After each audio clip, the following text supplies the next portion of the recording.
अस्सलाम वालेकुम। आप देख रहे हैं पाक सीन 24 न्यूज़। मैं हूं आपकी होस्ट शमाला ख़ान। कोरंगी से रिपोर्ट कर रहे हैं अब्दुल हादी सोमरो। वज़ीर ममलिकत और मामले ख़ुसूसी वज़ीर-ए-आज़म पाकिस्तान सादिक इफ्तिख़ार ने कहा है कि एडमिनिस्ट्रेटर बल्दिया कोरंगी मोहम्मद शरीफ ख़ान इल्म-दोज़ शख्सियत के मालिक हैं। तसलसल के साथ कुतुब मेलों का इनेकाद उन्हीं का कारनामा है। कुतुब बीनी का पहला फ़ायदा ये है कि इससे मालूमात और ज़ख़ीरे अल्फ़ाज़ में इज़ाफ़ा होता है। ज़हन इस तमाम मालूमात की प्रोसेसिंग के बाद जो मवाद तख्लीक करता है उसे इल्म कहा जाता है। लिहाजा जिस कदर किताबों का मुताला किया जाए उस कदर इल्म ज़्यादा और पुख्ता होगा। इसी तरह किताबें इंसान के इल्म में इज़ाफ़े का बाइस बनती हैं।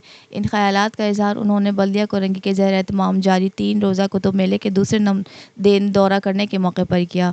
इस मौके पर इनके हमरा रुकने कौमी असम्बली मोहम्मद अबू बकर, म्यूनसिपल कमिश्नर अशफाक, मल्ला डायरेक्टर एजुकेशन मुशाहिद अनवर और दीगर भी मौजूद थे।